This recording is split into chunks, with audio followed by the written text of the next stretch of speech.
Good evening, everyone. Welcome to the I'm looking at the September 20th, 2021 meeting of the Board of Police Commissioners and Traffic Authority.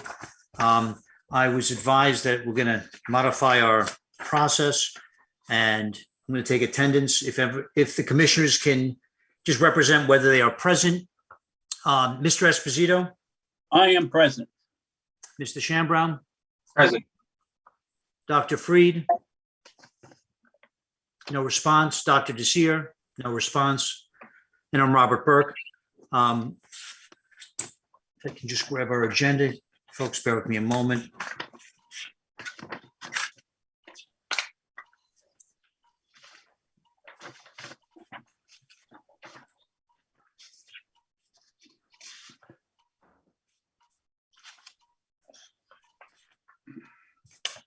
Okay, I have my packet, except I don't have my agenda.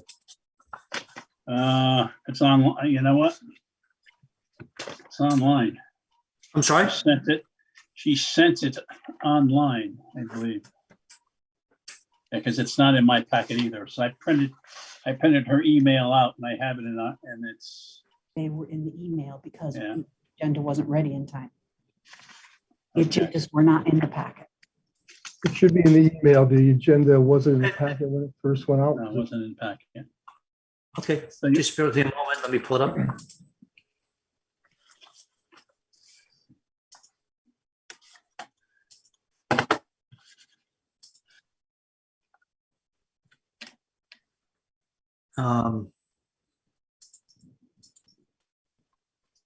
Is it possible to resend it? Because for some reason I can't pull it up. Right now. Chance to do Which it. email does he want me to send it to?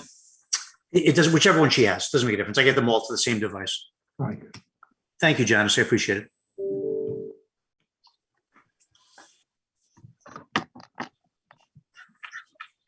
I should have stated our meeting started at 6:15 tonight.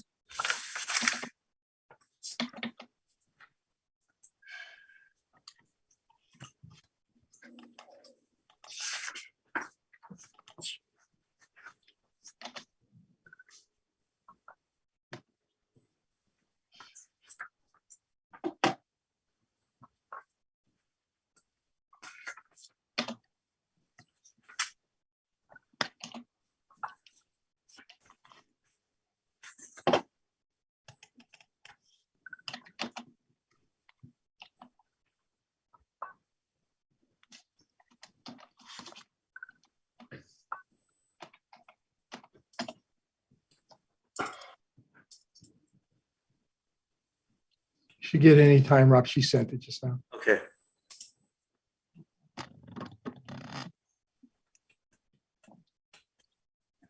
Hi, Chief, while we're waiting.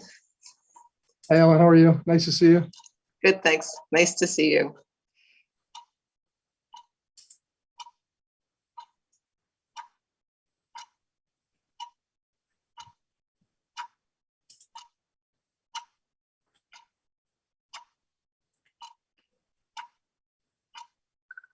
Okay.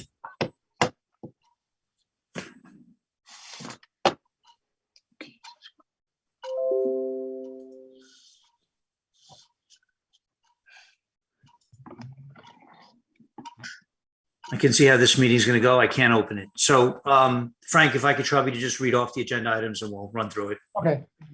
So the first will be public comments, Rob. On traffic? Is there anyone from the public, Janice, that advised you they wanted to speak tonight? No, they did not. This is for traffic authority is where we're starting. Okay.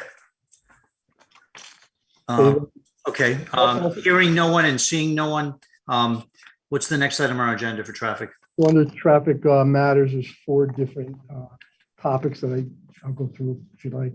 Millhaven Road, speed humps, Johnson Road, request for speed humps, the request to close Meeting House Lane, and an update on request for signage at Millhaven and Route 243.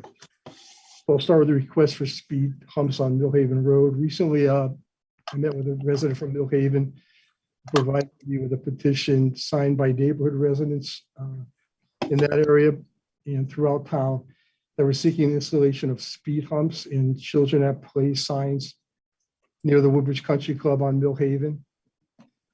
They thought this would have safety in the area, and they cited concerns of pool club attendance, school bus stop in the area, and use of that area as a cut through for motorists to avoid the intersection of 243 and 114. We haven't had any recent accidents or traffic issues that prompted the request there, but the road had been recently milled in preparation for resurfacing, so the person thought that might be a good time to also install speed humps. Since then, the road has already been resurfaced and it was newly repaved last week. In regard to the petitioner's request, we actually addressed the matter there that was brought up to us back in December of 2018. They requested children at play signs, and through the traffic authority, we did accomplish that, and 2 signs were put up on both directions on Middle Haven, right in the area of the Woodbridge Club. And I actually went here this morning and double checked to make sure that they were still in place and all, and they are. So with that said, I talked to Chris Dickerson of the traffic committee regarding request, that request and some other ones that I'll be mentioning shortly. So we'll be convening a meeting of the traffic committee in the next few weeks, at which time we'll discuss that request and ask the resident to participate, and we'll go from there. So I'll keep the board updated on that. Then we also received a second request for this one was on Johnson Road in the area of requested for in the area of Johnson Road between Woodfield and Clearview to curb speeding. Again, we've had no significant issues there or complaints, but as a starting point, I'll bring that up with the traffic committee, and we'll invite that resident also to attend, and we'll get started with that process beginning there. Third item is a request to close Meeting House Lane. So we received a request from the fire chief to shut down traffic on Meeting House Lane from 9 a.m. in the morning till 9 p.m. on Sunday, October 31st, with a rain date of Monday, November 1st, for the Woodbridge Fire Department's 10th annual Halloween truck or treat event. They plan on conducting the event this year due to COVID, the same as they did it last year, as a drive-through with cars entering Meeting House Lane from Newton Road and then proceeding through and exiting onto Center Road. So I present that to the board for their consideration. Last year's event was well attended and went off with no problems or incidents. The only thing about this year is it is on a Sunday, and I know the First Church of Christ across the street here on Meeting House Lane, they do have services at 10 o'clock in the morning, and then they usually have a gathering after that where they assemble for a while, and it's over by noon from what I'm told. So that would be the only conflict that I see. And also, like last year, we would have to provide police coverage for traffic posts that where they come in from Newton Road and where traffic exits onto the Route 114 there. So. Aside from those issues that you just articulated, is there any other consideration that we should be thinking about when deciding on whether we should grant that? No, I don't believe so. And then if we do have to, if in the unfortunate case of rain and they have to a rain date of Monday, we just have to take into consideration work with the fire department to deal with the normal business that goes on during the day on a Monday, but we'd have to work through that. But other than that, no issues. Did they give you a time for Monday? No. I don't recall, but in the past, have we asked for the timing of the road closure? Oh, for the road closure on Sunday, 9 in the morning till 9.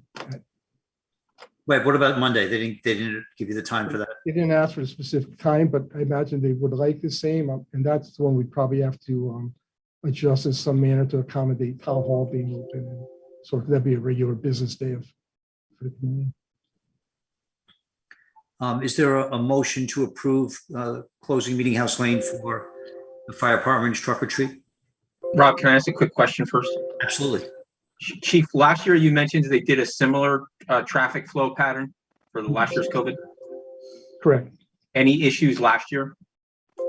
No, it was heavily attended. They had a real good turnout, but we worked through it and we didn't have any problems. anything from just a pure traffic flow and safety perspective that you would suggest we do differently this year? No, I think as long as we all communicate and coordinate and we'll make it work just like last year. So it'll be a fun event. Great, thank you. Is there a motion to approve the request to close Meeting House Lane?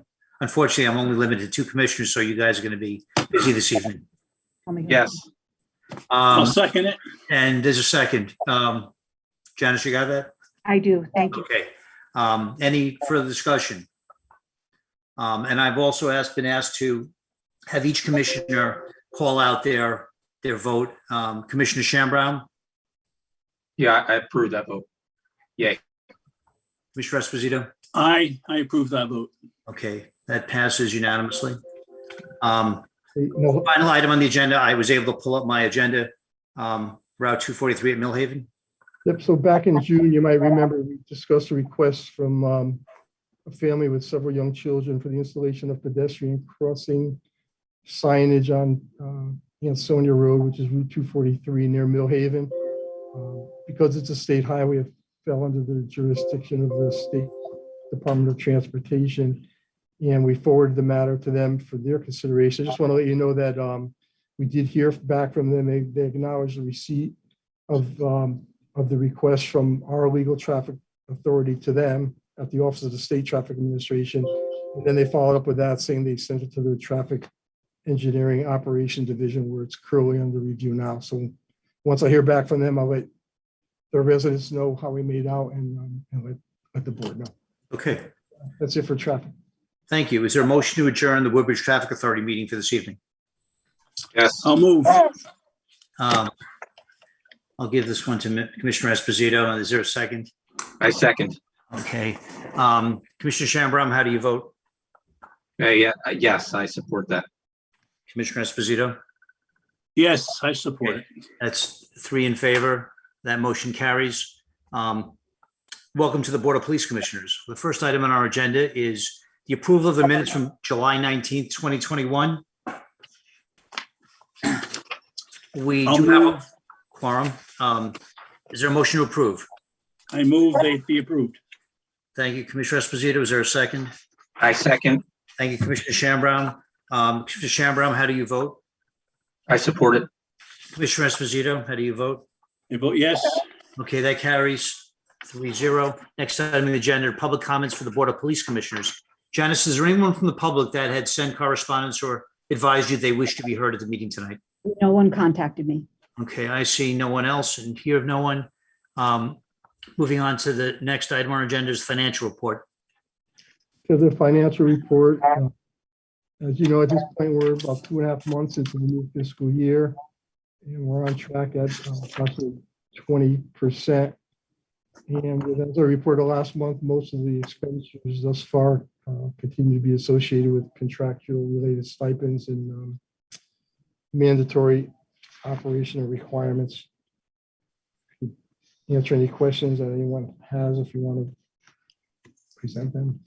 Do my best to answer for you. Are there any questions about the financial report? How are we doing for overtime, Frank?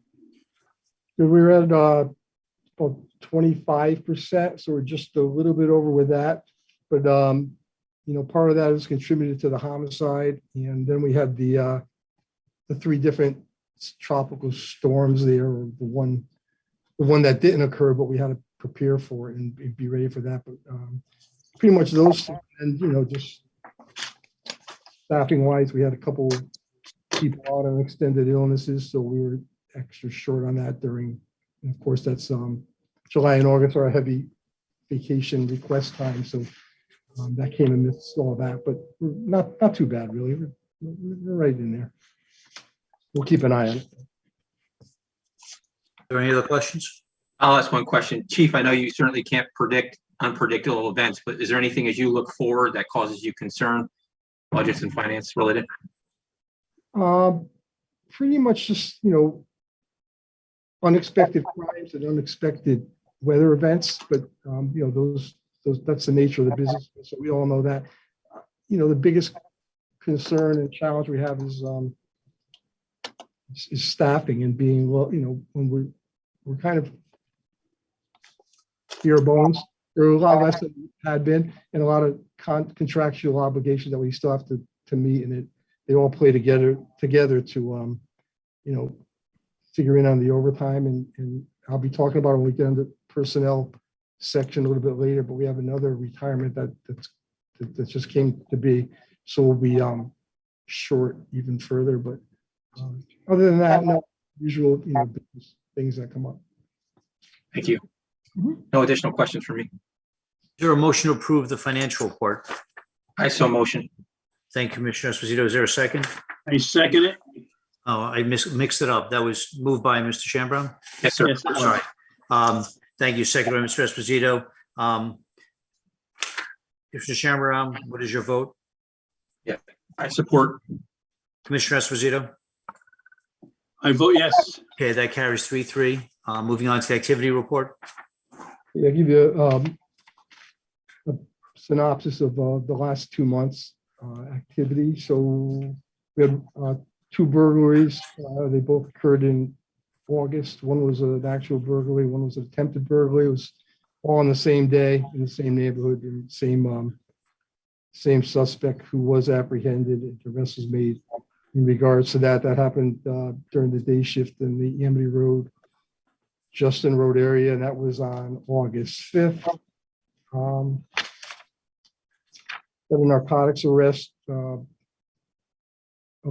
involving a suspicious vehicle up on Litchfield Turnpike near the reservoir.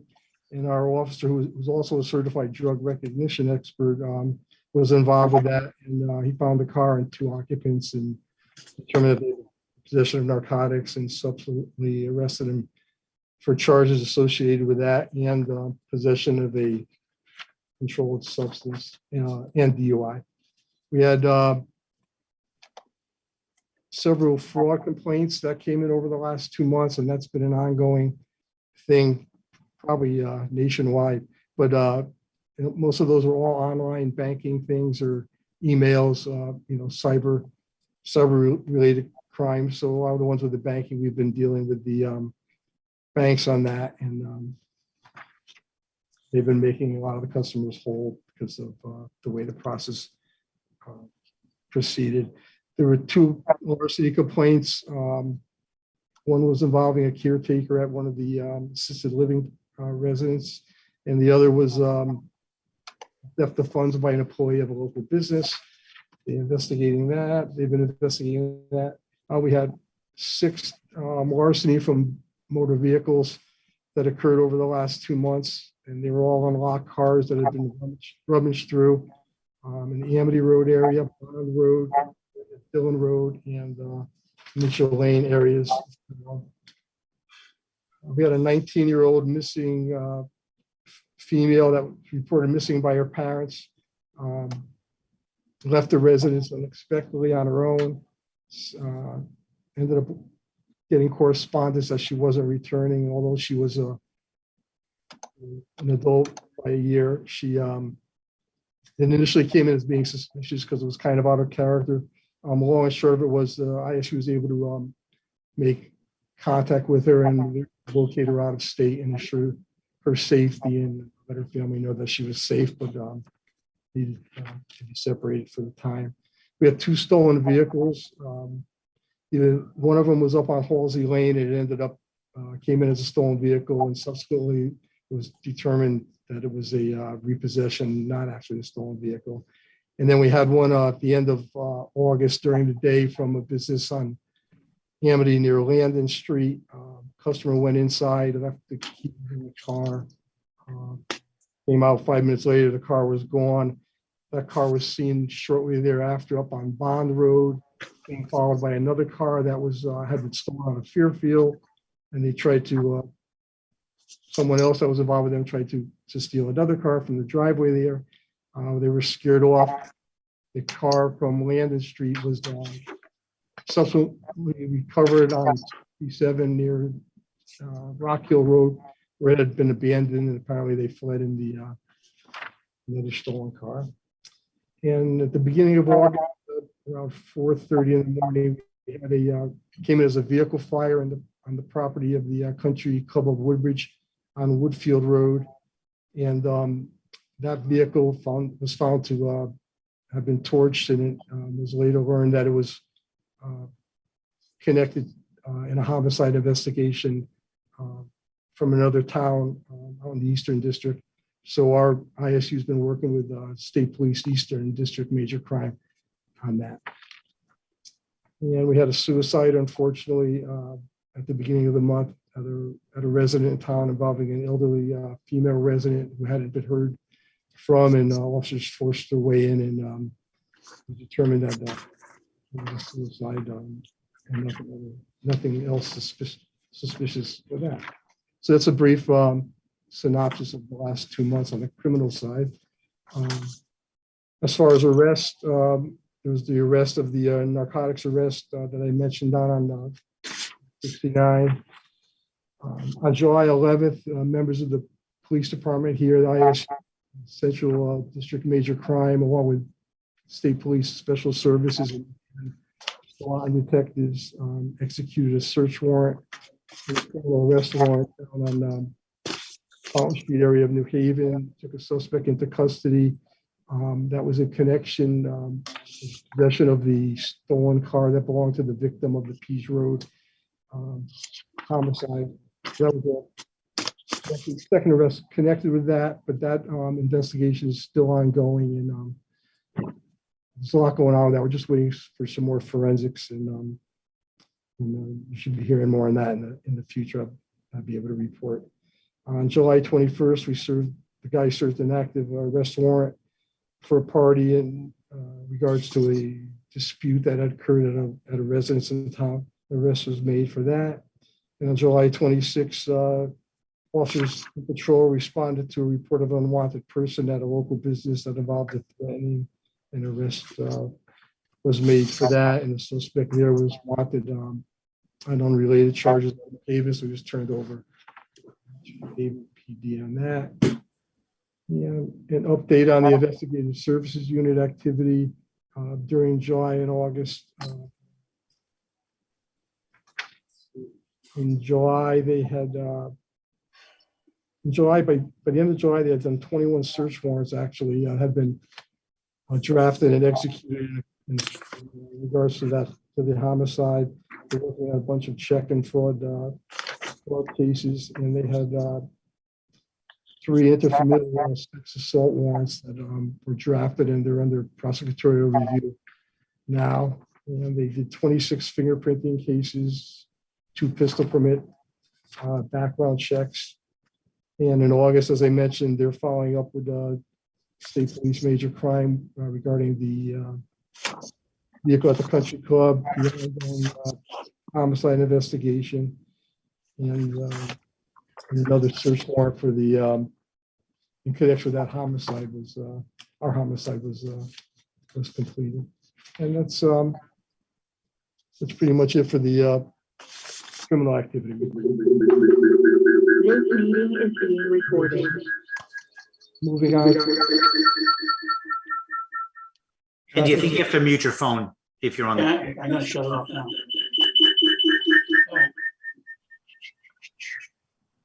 Okay, Moving on to the traffic activity report. As you can see by the totals that were provided, traffic enforcement by the officers during July, August continues to increase than it was during the past several months and throughout the pandemic. And the importance of the detection and enforcement of traffic violations to promote highway safety and to deter crime was stressed to the officers and their supervisors. And they've been reminded to monitor and address the matter, and they have, and that's been on the rise. During the month of July and August, patrol performed almost 800 traffic radar assignments and 756 deterrent traffic enforcement post assignments. And we had over 2 months, we had 38 motor vehicle accidents, and thankfully only 9 of those involved injuries. And that's all for the traffic. Gentlemen, do you have any questions?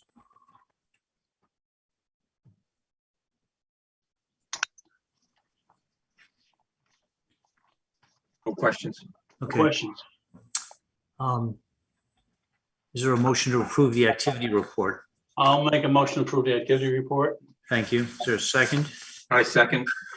Okay, any further discussion?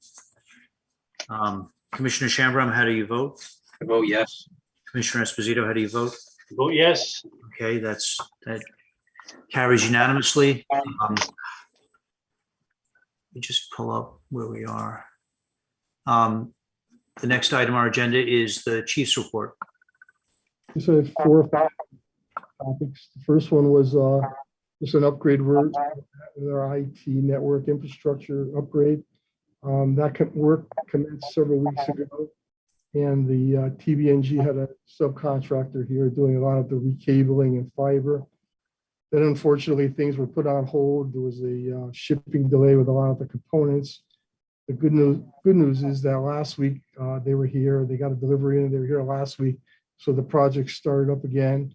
And they said they'll be back this week to get that moving. So hopefully in the near future, we'll see some substantial progress being made. And a major impact on our IT network administration is something we're going to need to address soon due to the upcoming retirement, which I'll discuss further in personnel. So I'm happy to see that the infrastructure upgrades in the works and moving along. Sooner the better with that.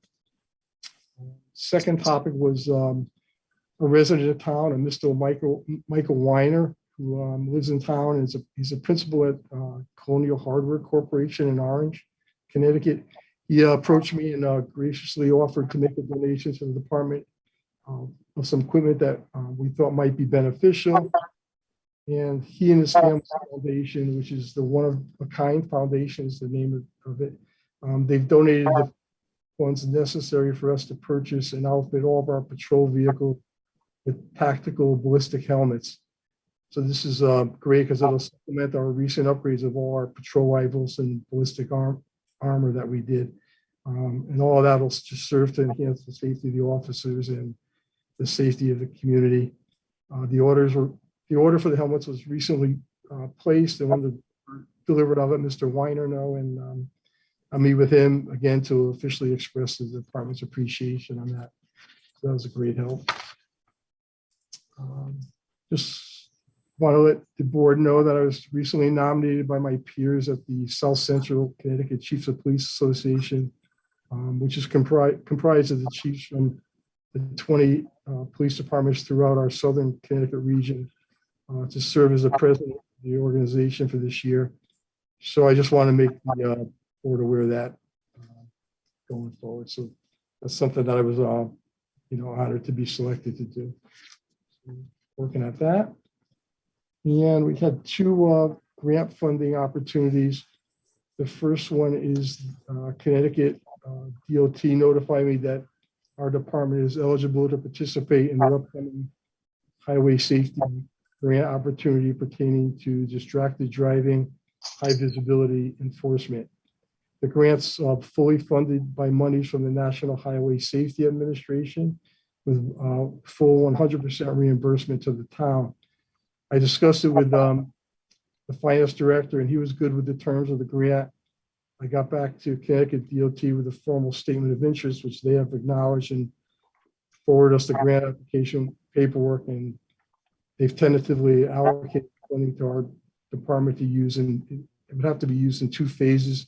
One is from October 15th through October 31st in 2021, and the second is from August 1st to August 30th of 2022. The finance director advises the only approval that we really need is that of the board. So I'll present that request to you now, and if it's approved, I'll be tasking the deputy chief with overseeing the administration and implementation of the grant. So if that's something you consider, we need a motion on. So is there any questions of the chief about that grant? Is there a motion to allow the chief to pursue that Connecticut DOT Highway Safety Grant? I'll make a motion. I second that motion. Any discussion? Mr. Shambram, how do you vote? I vote yes. Mr. Esposito, how do you vote? I vote yes. Thank you. That carries 3-0. Okay, then the final topic I had, last month, I was notified of our department's eligibility to be awarded $35,000 in federal coronavirus relief act funds. That would be administered by the Connecticut Office of Policy and Management. The funding is being offered to communities to assist with crime challenges that they've experienced or that are being experienced across our region that were exacerbated due to the pandemic. And the funds can be used for various reasons, including putting extra patrols on the roads locally and or participating in a regional task force as well for a short time as long as the funds last. My intention was to participate in a mix of both if that's allowed. The issue was that there's a short window of time available to us as the funds would have to be used by December 31st. And they can't be used for payroll expenses, which is overtime, but unfortunately they cannot be used to cover any of the personnel's fringe benefit costs to the town. So I talked that over with Tony, Finance Director, Tony Genovese, and he advised me that the $35,000 in overtime funds would equate to approximately $10,000 in fringe benefit costs to the town that the town would have to cover the cost of, as it's not part of the funding opportunity. So that put a little threw a little wrench into the mix there. So I think if we did, it would give us the opportunity that I mentioned, but for the finance director, the decision regarding the cost of the fringe benefits is the issue, and that would have to, he said, that would have to start here with the Board of Police Commissioners. If they wanted to spend the $10,000, then we would have to go to the Board of Selectmen for their consideration. It would be narrowing down the time frame to make this work if we could. So I present that for you for your consideration or discussion.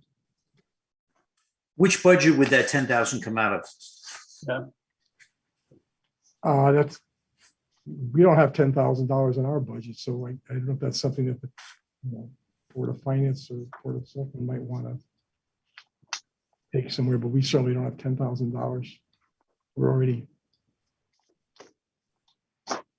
very tight with our budget. Do you have any materials that you can provide us about the details of what this is? Yeah, I can send them out there. I can send them out to you if you'd like. I personally would like to see this before we I would too. I would also. pursue that. Okay, we'll get them out to you in the morning. Okay, thanks. Yep. Um, And Is that's that- all. That's the end of your report? Okay. So even though we voted on one component of your report, but we should approve your report for the remaining items. Correct, Janice? Yes, please. So with the exception of the item that we already voted on, the highway grant, is there a motion to approve the report of the chief? I so move. Thank you. Is there a second? I'll second it. Thank you. Mr. Shamram, how do you vote? I vote yes. Mr. Esposito, how do you vote? I vote yes. Carries 3-3. Next item on our agenda, the personnel matters. Chief? Okay, the first one, retirement notice that we received on September 14th. I received official notification of Sergeant Thomas's intention to retire from the police department effective October 23rd.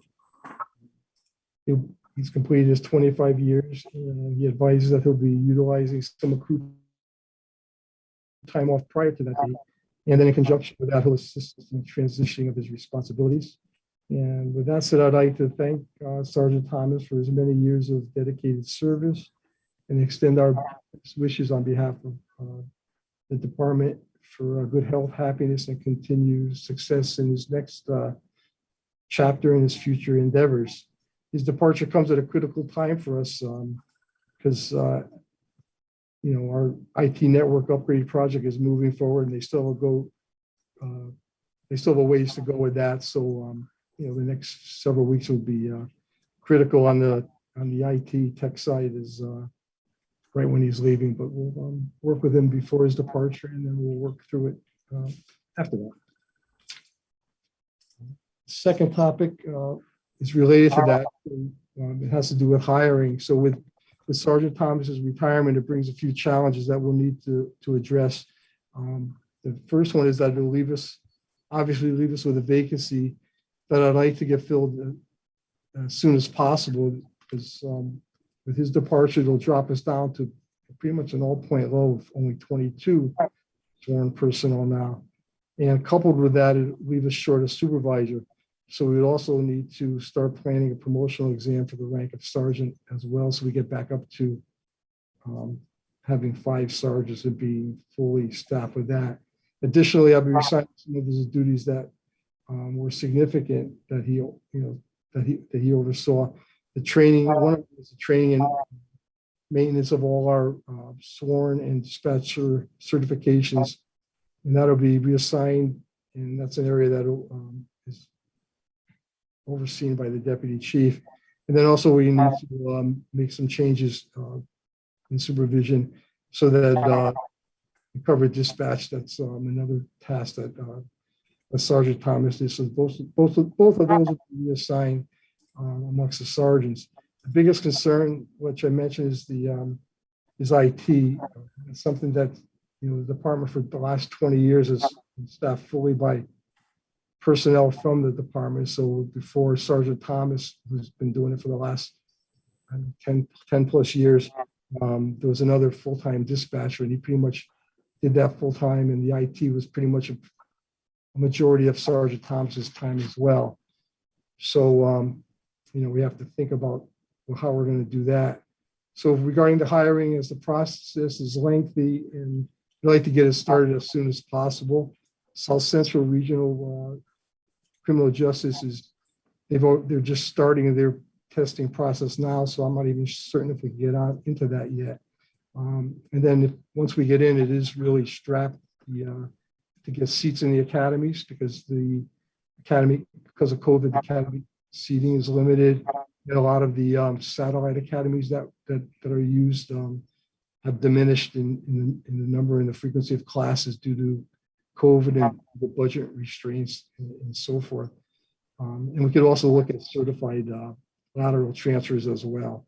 So I guess we're looking for the Board of Police Commissioners authority to move forward with get the process and the advertising, at least get it out there and get that process started. And then, obviously we're not going to hire anybody, or it's going to take some time. It'll be after Ed's departure. But the sooner we get started, the sooner we can get that filled. So that's the first question. And then I guess you have to decide how you want to proceed with the promotional process. And then the third topic, associated with the hiring is what we want to do with IT. Like I mentioned, we've talked about it. We're working with TBNG, and they're good with the non-criminal justice side of things. And they're going to work with the offboarding and getting ready to take over a lot of that. And, just trying to figure out and handling the sieges side of that. So we need to work through that. So I guess the first topic is the hiring of to fill the vacancy. Are you going to change job descriptions for my question here is on my question on IT. I thought that we were working with Tony in terms of the IT being taking over, all IT, including us. Was that correct or not correct? No, TBNG is going to take over the non-CJIS portion of that. So that's non-criminal justice portion, like our printers and our servers and things like that. But then, so that is probably the easiest one for us to overcome, because especially once they get the new servers and stuff, they'll be right on top of that. The big problem, or the biggest challenge, the bigger challenge we have is the CJIS side of that. The body cameras, the cars, the MDTs, all the criminal justice side of that we always had an officer or an internal person doing. That's the thing that we're going to need. We're going to need help with that. I do have a person. He works for the state police. He has a business on the side, Goodrich Solutions. He's a town resident. He currently serves as the operations supervisor for the state police. And he oversees every IT-related project with them. He has like a staff of 30 people. And in that capacity, and he also has his business on the side. And we did contract with them a couple of years ago, and we have them on our payroll on a limited capacity. And he kind of helped, working on the cars and some of the CJIS stuff. But to get him to take more of that, that's going to require, additional funding as well. I talked to Tony about it. He said, we are definitely going to have to make some kind of provisions to do that because we can't have a lapse in services. So it's going to be critical. So that's where we are. Right, so you're thinking of hiring him on an interim basis until you can hire somebody, or hiring him to do that function for us, I'm thinking of hiring him to assist us in doing that function. Yeah. assistant. With more hours than we have. And then we're making another personnel change. I'm going to have somebody here that'll be able to assist us somewhat with the IT side in-house to be like a liaison to both TBNG and to Goodrich Solutions to facilitate both. But, it'll be extra funding for Goodrich Solutions to be able to pick up the extra work. I have a follow-up question, Chief. Are we required, are there other companies, do we know if there's other companies that perform a similar service as Goodrich? And are we required to put that out for some sort of bid, competitive bid? I don't know. I know that the finance director was aware of that plan, and we were able to bring Goodrich Solutions on board as a vendor. Because I don't know if it'll meet the threshold where it's going to exceed the dollar amount, but I'll double check with the finance director to be certain on that. Thank you. So you are already using him. He's Yeah, on but I'm board now. at a very limited. On a limited basis, but he is an approved contractor now. Yes. Yep. So he's an approved contractor now. Okay. Yes, sir. He's all registered with the town and produce all his liability paperwork and so on and so forth. So obviously the issue hiring someone who's going to end up being a recruit is that we won't see them for 9 months. And which is not going to work. I mean, we're really limited at this point to a certified officer because of the necessity to fill that spot. Right. So we could start the advertising process for that and see where that leads us and see who we get for applicants. Chief, could you just, sorry, go ahead, Rob. It seems like a no-brainer. But I mean, if Sergeant Thomas is leaving, we got to fill that spot. We're not adding additional spots, and we can't avoid dealing with overtime because we don't have enough bodies to fill our current levels. So it doesn't seem like we have much of a choice. No, I agree. I agree with both of you. Chief, I just have a question for you. Can you just talk a little bit about the recruiting process and how, is there a different form of process advertising for someone who may transfer or retire that's already sworn and certified with another department versus a new hire? So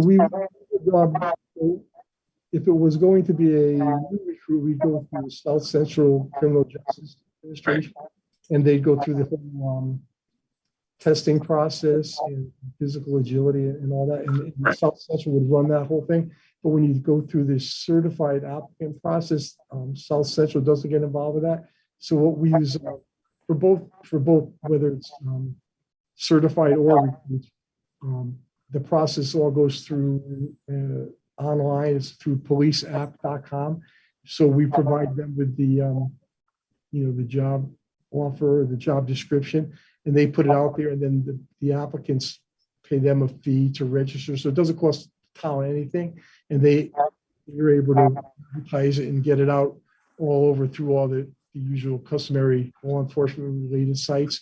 Then we would also put it like on the Post website and some other. We do some advertising ourselves throughout the state, and the police app would do even more. So it kind of all goes to them, and there's no financial impact on us as far as the advertising, if you want to call it that. Is there any drawback to taking both of those courses of action simultaneously? or does one need to precede the other? No, they usually go, we put them in conjunction with each other, because even when we put it on like the post website and all, it says if you want to pursue it, you have to go to police app. So ultimately, they'll all be funneled in to police app, and then they'll funnel them to the police department. So we work with them. Yeah. We've done it. Thank you, Chief. We already have our account in place with them. Just have, only use it when we need it, but, so we're all set up. Again, but I guess the general, based on where we are, isn't the general consensus that we would prefer to have a certified officer to fill this spot at this point in time, rather than put somebody in a program where we won't get any help out of him for 9 months? Your choice is. Yeah, my only comment on that is, if for some reason, I agree with you. It's important to fill this with the right person with the right skills as quickly as possible. And it seems to me, what I'm agreeing with you is probably the best course of action is to look for somebody who's already certified, is either retiring or is leaving with transfer from another department. So I agree with that. My only concern would be is if you go only that route, and for whatever reason you select a candidate, or there's an issue, or you can't find an appropriate candidate, and you've then waited to take the other route and were forced to go that way, not by choice, but by circumstance, I just wouldn't want us to be that far behind the 8 ball. That was really my comment and question pertaining to that. Well, what's the net cost to us to do that, Frank? I mean, to look at both at the same time. Is any cost, any real cost to us? But there's a big, it's a big impact on South Central to do all that. If we're leaning towards the other, and we're already behind the 8 ball because they already started their process in that. So Yeah. I guess my thought on that is that I don't even think, even if we were able to get somebody, a new recruit now and get in after the process already started, we don't even we're planning on any openings like this. So we don't even have it in the academy anyway. So it's almost fruitless. But if we don't, We missed the window of opportunity at this point. yeah, some, and if we don't, but if we don't have much success, or we're not happy the way the candidates maybe that we get on the certified side, before we wait too long, then maybe I'll reach out and start getting the other part in motion. So we're ahead of it for the next round. So So what are we gonna make a motion on here, Mr. Commissioner Chief? Mr. Burke, what are we gonna do here? How do you want this thing? I guess the motion would be to authorize the chief to begin the process to seek a certified officer. All right, I'm gonna make that motion. I'm going to second that motion. Any further discussion? Mr. Shambrown, how do you vote? I vote yes, I support. Mr. Esposito? I vote yes. Okay, that carries unanimously 3-0. And then as far as the promotional portion of that, a sergeant, that's another thing that takes time when we decide we want to do it, because there's a whole process and Right. actual process with that as well. So when is his final day? When would you be the point where we have to promote someone? October 23rd is his last day. So I guess the question I have for you is that we would end up probably having more supervisors than people that they're supervising if we promote someone, a patrolman. So I guess what is the necessity of doing that now as opposed to when we bring a patrolman on? Only we'd be able to distribute some of the responsibilities that we're distributing now amongst, when he leaves, we'll be distributing them amongst 4. And when he, if we get a 5th, we'd be able to spread them out more, and thus would allow us to have more supervision on the road for those guys. They'll be doing less. Wait, so at that point, how many patrolmen will we have? You're gonna have less guys on. When he leaves, we'll have 22. I'm sorry? When he leaves, we'll still have 16 patrolmen. Instead of having 23 total, we'll be down to 22. No, I'm sorry, of people they're doing patrol versus supervisors. How many We'll have 6, officers would there be? there'll still be 16 officers and there'll be 4 sergeants instead of 5.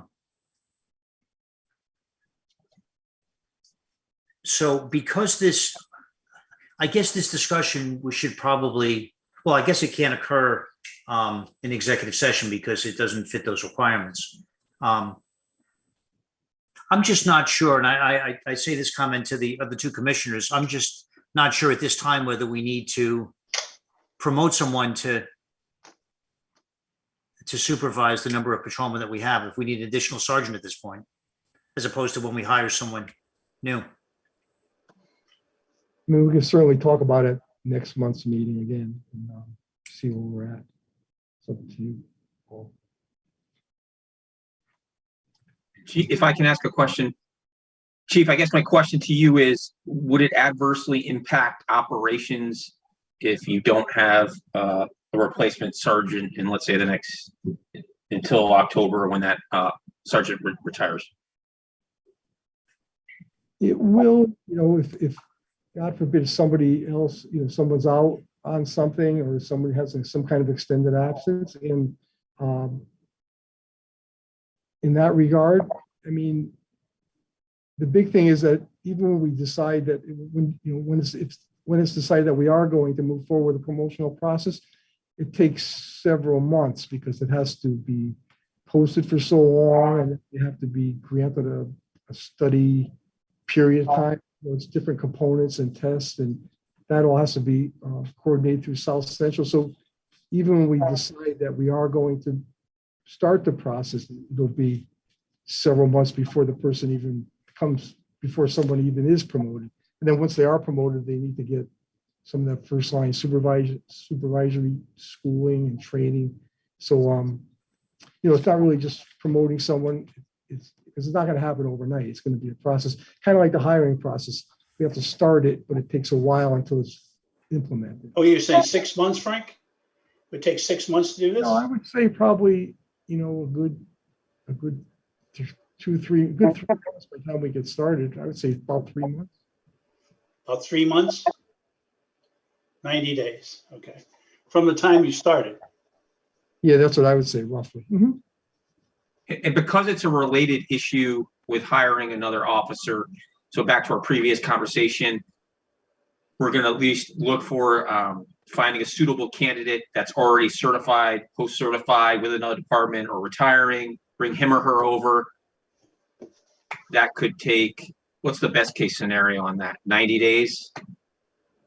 Yeah, something like that, because they'd have to, once we select someone, and then we'd have to, get them through all the requirements and their testings and their psych and their poly and all.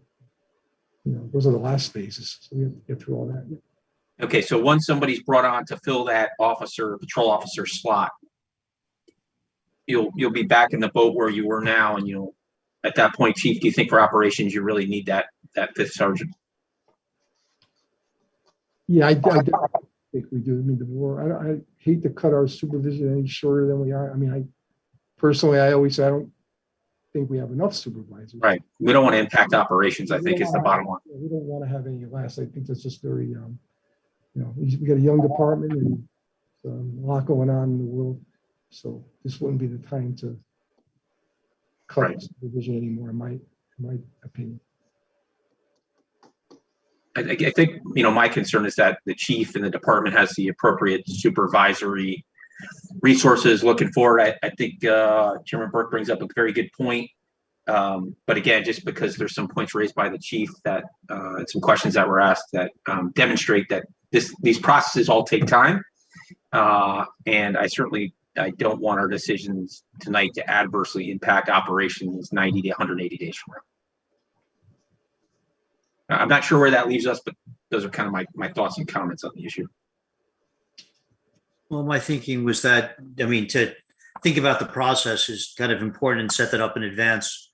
I'm not sure that deferring this to the next meeting would have adverse effects on the department, considering the hiring would take a couple of months anyway. So I don't know. And, certainly not that we need to do this, but I'm sure the input of the remaining commissioners would wouldn't be a terrible idea, because we'd have to all agree on the process.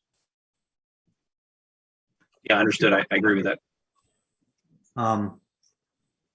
So it would be my suggestion to table this till the next meeting. And then we can think about how we want to, coherently think about that process. But we're not tabling the fact that, okay, he has the authority to go out and do the search and hire a certified officer. No, we're talking about the We're promotion. just talking process. about the promotion. That's all. Fine. Okay, so you want to table that to the next meeting? I just need to give us an opportunity to think about how we want to procedurally handle that. Okay, and then moving on to the personnel reassignments. In July, I put out an interest survey throughout the department to see who might be interested in a temporary reassignment to the investigative services unit. I want to offer an opportunity for someone who's interested to further develop themselves and to gain some new job experience here. Six officers expressed their interests. We sat down with each of them individually and discussed the requirements, the expectations of the position, their expectations also. And ultimately, I selected Officer Matthew Iannucci for the position. He's been with us for 8 years now, since 2013. And you might recall he had been reassigned to the statewide narcotics task force for several months a few years ago, until he was pulled out when it was decided that we would cease our participation in special assignments throughout the department. So him going in there brings along some investigative skills that he acquired during the time with statewide narcotics, and also he had expressed some desire and interest in the past, even prior to this, of in helping out with the IT. So it was kind of all fell into place, because right after that is when Sergeant Thomas had decided to retire as well. So the plan was to use him, as I mentioned. He would be the person that would be somewhat of a liaison. He'd be working during the day. He'd be a liaison between the PD and TBNG and hopefully Goodrich Solutions and our other IT support staff as we need it. We just have to find a way to balance that with his IT responsibilities. So effective with the new bid, Officer Iannucci will be temporarily reassigned to ISU. Officer Monaco will be reassigned back to the patrol division during the day shift. But I'd like to recognize and thank Officer Monaco for his dedicated service and his impressive tenure during his time that he was in ISU, and then at the same time offer best wishes to Iannucci for best of luck and success in his new assignment. And next topic, I had issued a letter of commendation to Officer Carl Rodriguez Perez. I want to recognize him for that. And that was associated with the burglary back on August 5th that I mentioned that occurred on the Amity Road area during that afternoon. A residential burglary came in. Report of a residential burglary came in. Residents returned home and discovered that their house had been burglarized and a bunch of electronics and computers were now missing. During his canvass of the neighborhood, Officer Rodriguez Perez remembered a description that was put out, a roll call of the suspect. He had been captured on surveillance cameras in the neighborhood there in the area of a earlier suspicious activity, which ended up being an attempted burglary. He saw someone that fit that description and he was able to detain them. And the person was on foot in the area. He was subsequently found to be in possession of all the items that were stolen from the second burglary that had been committed there. And because of his astuteness and his actions, as I said, the burglaries were solved and the property was recovered. And it was, I'm sure that if that burglary there wasn't solved immediately, there was, the way it usually occurs, they would have been back and there would have been future burglaries associated with the same suspect. So with the issuance of that accommodation, I recognize Carl Rodriguez Perez for a job well done. His efforts and dedication to duty. So personally, thank him for that. And last topic I had was extended absences, just an update on that. As you recall, at our last month's meeting, back in July, we had a sergeant and a patrolman, both who were out on work, both who were out of work on unrelated extended absences for medical issues. They were using their accrued time. Both of them have since returned to work, so they're back. And then last month, we did have a sergeant who injured his wrist during an arrest overnight, one night, and he was out of work on comp for approximately 1 full week, but he's since been cleared to return to work to full duty without restriction. So we're back up to stop until October 23rd, when Sergeant Thomas retires. So I just wanted to update you on that, and that's all I had for personnel. Okay, thank you. The final item on our agenda is executive session. Is there a motion to move into executive session? Before we do, I do not have a meeting ID or passcode for executive session. I need that as well. Um, I'll resend it. Thank you. Thank you. Well, could you just give it to me?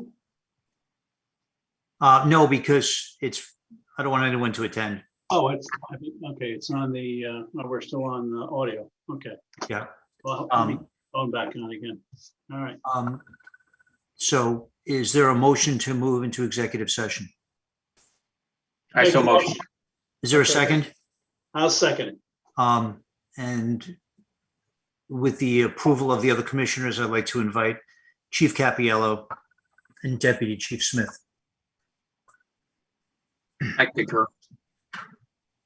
Okay, I'll see you in executive session.